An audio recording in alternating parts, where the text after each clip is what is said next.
Hello and welcome back to my RC channel. I'm AndyRC and today I'm checking out the Eachine Aurora 100. This is a brushless micro quadcopter with the motors being 100mm diagonally apart. So it's very similar to the Aurora 90 that I reviewed recently on the channel, and full disclosure here, when I reviewed the Aurora 90 I had the FR Sky version and I was getting brownouts, and I received the FR Sky version of the Aurora 100 initially and that was also getting brownouts. So I went to Banggood and they sent me the DSM2 dsmx version because I believed that it was the extra juice that the telemetry required from the battery to send the RSSI back to the Taranis and also the RSSI to the on-screen display. And I have received the DSM2 dsmx version and there's no problems with this one at all. There's also a Fly Sky version as well, so the disclosure here is that this is the DSM2 dsmx version and I can't really comment or recommend any of the other versions because this is the only one so far that I have received that is working fully. So what do we have? Well, we have a carbon fiber frame, and the first thing that I notice is it's not very thick carbon at all, so I can see this definitely snapping in a crash. However, I do think that it will be easy to replace, so if you are going to get one of these, I would recommend that you buy a spare frame, which you can do. The motors and components all the same as the Aurora 90, so we have got these Eachine branded 1104 7500 kV brushless motors, and then we have got these 2035 4-leaf propellers. Another thing on the propellers as well is they are very weak as well. They bend and break really easily. However, you are given a spare set, which is quite nice, but I think if you're going to be flying this one a lot, get yourself some spare propellers as well. It seems these come in loads of different colours as well, and they send them randomly. So then we have got this sort of all-in-one mini racer cube. So I reviewed the racer cube here on the channel, the full-size version, but this is kind of like a mini version. So we've got 10 amp ESC, so it's a all-in-one board there, and then we have got a Omnibus F3 flight controller, and the camera also powers off that as well. And then on the top here we've got a receiver board. So this, as I say, is the dsmx DSM2 version. There's no bind button on here, and that is because you use the dsmx DSM2 bind commands in the CLI and Betaflight. So yes, it comes with Betaflight installed, but nicely we have got a buzzer on the top there which can be used for voltage telemetry and also a lost model alarm, which is nice as well. So also powering off this system is this LED board here, which is connected to the DIN and is configured to go off. So when you put in certain inputs on the sticks, then the LEDs will change, and those are nice and bright as well. Of course, on the side we have got a USB connector here to configure Betaflight. I have made some changes in there, so I will take you through that a little bit later. And then we have got this all-in-one camera up front here. It is a 48 channel camera and VTX combo.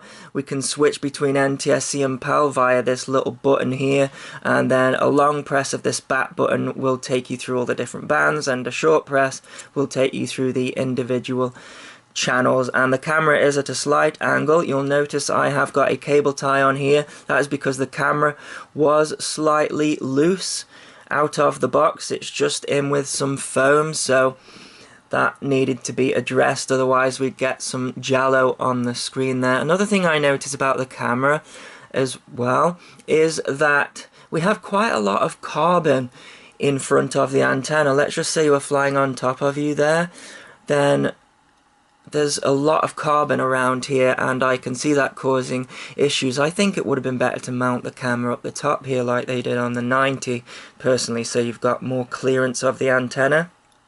But the antenna is right hand polarized, and it is a 4-lobe. So without the battery it weighs 65 grams, and with the battery it weighs 94 grams. So it's using a JST connector here for the battery, and you can also see that we've got a detachable antenna as well there for the control signal. You're given a Velcro strap here for the battery. So the battery is a 2-cell 450 milliamp. It is Eachine branded there, and it says ATC on it as well, and we have a balance connector there as well. You are not given a way to charge it, so you're going to need a hobby grade charger. I use the B6 AC V2 charger, and that charges off the balance port and the JST connector that you are given there. So let's take a look at some of the other stuff you are given in the box. We have a Velcro sticky pad, I guess that is if you want to secure the battery even further. And I mentioned the spare props already. You are given a screwdriver and an Allen key so that you can get at these screws here. I've just noticed one of my screws is missing on the top there, so I'll have to see if I can find a spare.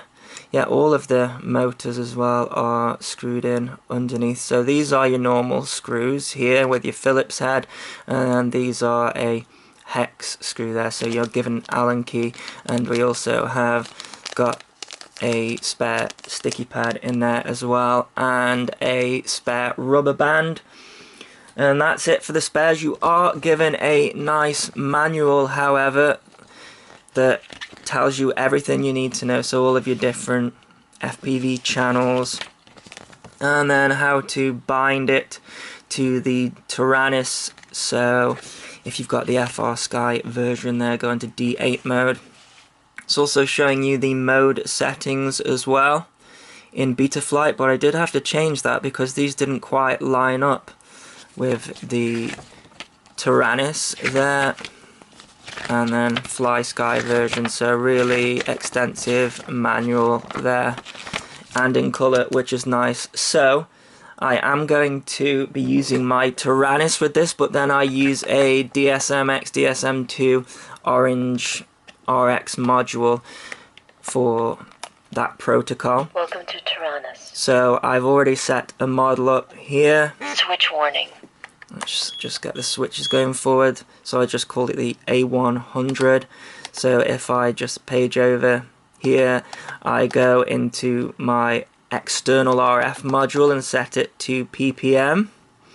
And then I've just set up under the inputs there, so I've got it to ARM on channel 5 on a 2-position switch, and I've got my mode on a 3-position switch, and then I've got a lost model alarm or buzzer again on this 3-position switch here, and if I page over, those have to be mirrored there in the mixer, and that is how it is set up. So of course you're going to need a way to view the FPV feed, so I'm using my Fat Shark Dominator HD3s with the Fat Shark Diversity module, a Aomway Antenna, and a Menace RC Invader Patch antenna, so I can show you the footage. So here I am in the Betaflight configurator. You download this from the Chrome App Store.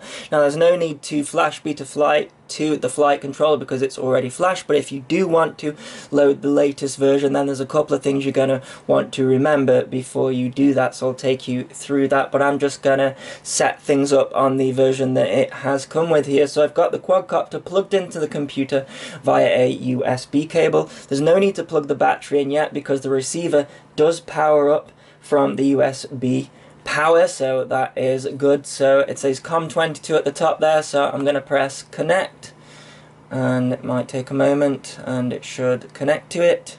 There we go. So I'm going to enable expert mode here so we can check out the fail-safe options. So let's go into the ports here. So it's got a VCP enabled and a UART1, so that's going to be for the telemetry, and then we have the serial RX there on UART 3 enabled, and that is for the dsmx DSM2 receiver. So let's go into the configuration, and it is set up as quad X. There's no board alignment, so that is fine. We've got D-Shot 600 selected up here. I have turned the motor stop off. That's because I like to have the motor spin up when I arm. We have got disarm motors regardless of throttle value when arming by an aux channel, and that is because while I'm flying, if I want the quadcopter to disarm, I can just disarm the motors by selecting my aux channel and it'll just fall out of the sky. It's the safest option. So if we scroll down here, then we have serial based receiver selected for that DSM2 dsmx receiver, and then 2048 selected for dsmx, and then it'd be 1024 for dsm2. So moving over to this side, we have the VBAT, which is enabled, and you can see even though I don't have the battery plugged in, it is picking up the 4.1 volts from the USB cable, so that is working there. And then if we just check out the warnings, it's set to 2.9 for the first warning, which means that that won't go off, and then we've got the minimum set to 3.3, so we're just going to have one warning there, and I'm going to leave that the same and see when it starts to go off whilst I'm flying. We have current meter enabled, however there's no current meter on the on-screen display, so I don't think that's actually doing anything. That doesn't seem to be a correct reading. Can you see there it says 12.22 amps, which is not going to be the case at this level, so I'm not sure what that is doing there for the current sensor. Over here we have 2K 8K for the F3 setup, and then down here we've got LED strip, which is important of course because we have those LED settings. Then we have black box, SD card and OSD. So if you want to upgrade, then you're going to want to remember some of these settings here. So then into the failsafe, so it's set to drop out of the box. You want to check that that works with the props off. I have, it works fine. Into PID tuning, now it did have the stock PIDs for Betaflight, and I have gone in and tuned it, and I have to say I feel this is a really good tune. So I changed the roll and pitch P to 40, I left the yaw the same, then the integral there I switched that over to 45, and then the D23 worked really nicely like that, so if you want to copy them, be my guest. And then we have got the Super 8 bumped up to 0.8 there, and then everything else here is stock. So into the receiver, I did have to set it up as TAER. It was set up as ATER, which is more the fly sky setup. Then you can see that everything is coming through even though the battery isn't plugged in there. And then if we go over to the modes, now I didn't change the modes, but they didn't line up correctly, so I had to sort of move these sliders a bit. So on the aux 1 there, I've got my 2-position switch to arm it. And then on the mode switch, there it is set up for just acro and no air mode. And then the second position is angle, and this is where it didn't line up, so I had to move it. And then the third position is air mode and acro. And then I've also got the beeper set up on the aux 3. Again, it was set up, but only for the last position, so I did have to change that. So then let's go into the motors here. Now I didn't have to calibrate the ESCs out of the box, so there's nothing really to do here.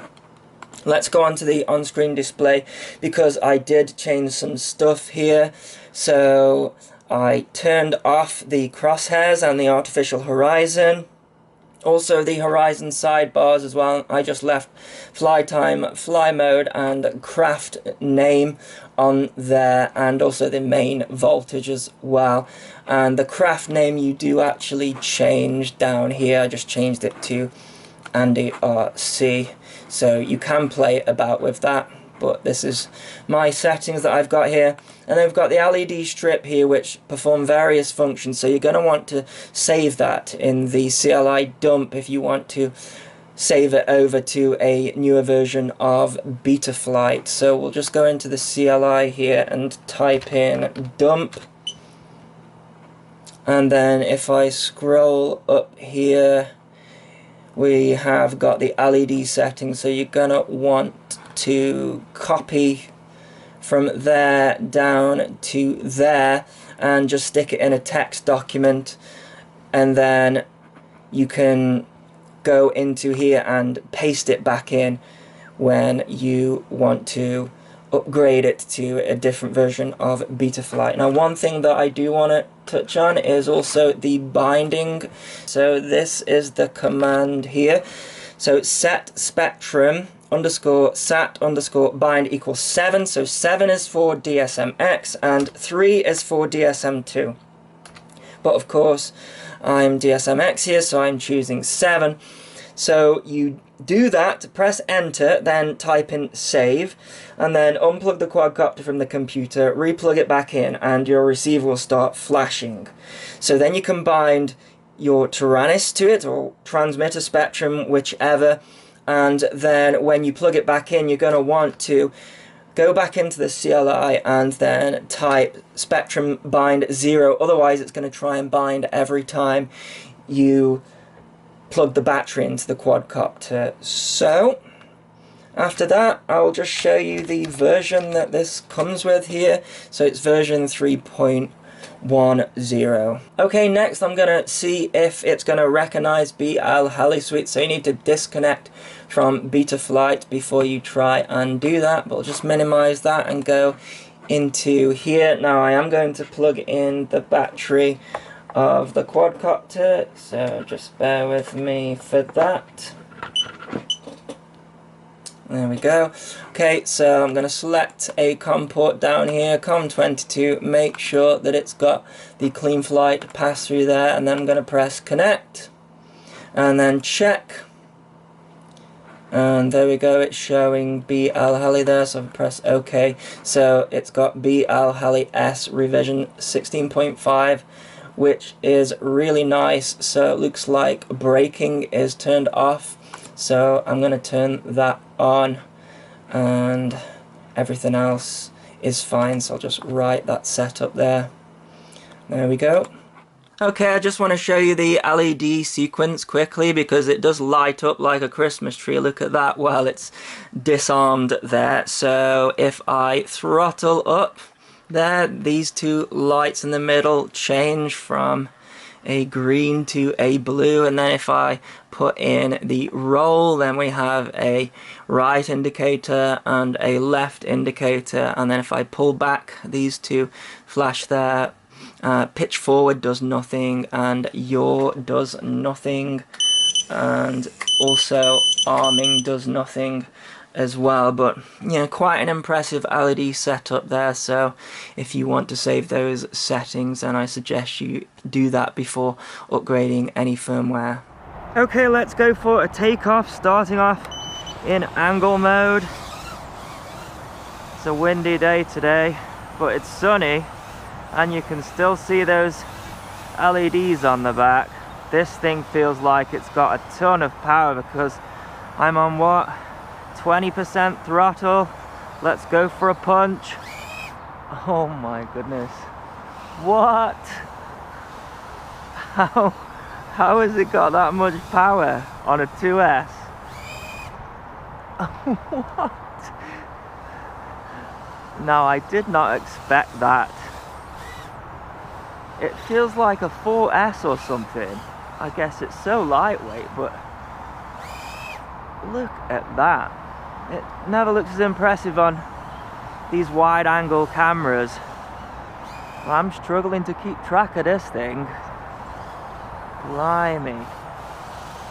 That is fast. Let's see how dangerous it is in aqua mode. Having to be very light on the throttle, otherwise it just disappears. You can do line of sight with it though. Tune seems okay. Hearing a little bit of flutter when it recovers, so maybe the P gain is still a little bit too high, or maybe even reduce the D because it's such a lightweight model. Yeah, can you hear there? little flutter when I come off the throttle. I like those LEDs, I really like the sequence of them. And I think I like this model, you know. How's it got that much power? So it's sort of not as crazy as it was, I guess, because I've been flying it for a couple of minutes, and these things, the battery only good for a few minutes or so, if the Aurora 90 was anything to go by, but there should be a lighter setup than that. I think I like it. To see what the tuner's like in FPV. I think it'd be good if we had some prop protectors for this one. And again, it might be a little bit too crazy for indoors, this one. Look how fast it is. See if I can get it close up to the camera.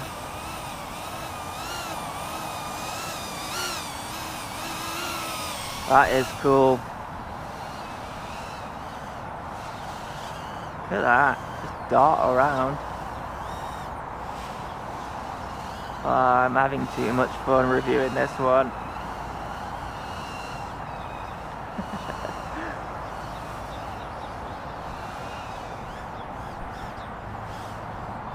Okay, let's come in for a landing and I'll do some FPV with it.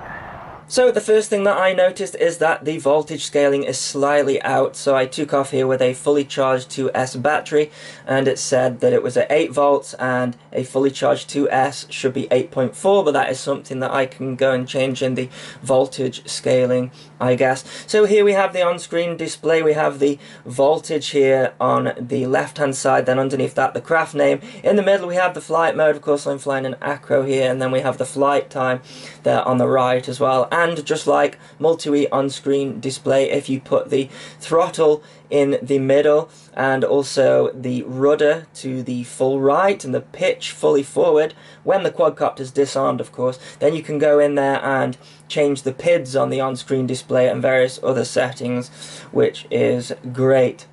Now, I knew that the picture quality of this camera wasn't that great from the Aurora 90. It is the smallest all-in-one FPV cam that there is, but there is some noise coming through from the motors that come up as black lines. You can sort of see it there, and then when I get over the top of myself, there's just too much carbon in the way of that antenna, so I get a lot of breakup. I do think this model would benefit with having a different camera on it, such as the TX03, something like that, and then if we sort of tapped into the video in and video out, because of course this camera has got just the one cable which already taps into that, but the other all-in-one cameras don't have that at the moment. But I do have to say though, it definitely was flyable, and this is rare that I say this, but this one has got the perfect tune. It was completely locked in, so I was really impressed with that. No wobbles at all, and it just flew perfectly. Just a shame about that reception really on the all-in-one camera. And the picture's a little bit soft as well, I have to say. I don't think that I could focus it any better. Like I say, I've tried on this camera before to get a better focus, but I think it's just a limitation of the size of it.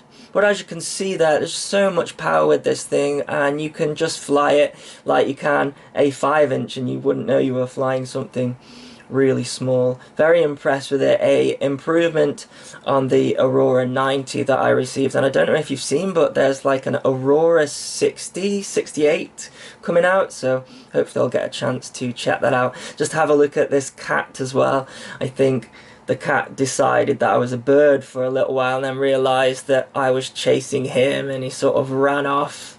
I was worried he was going to jump up and get me, but there you go, he gave up in the end. But yeah, picture breaking up like crazy there because I am behind myself, and there's also a bunch of carbon in the way of the antenna as well. Flight time was pretty good.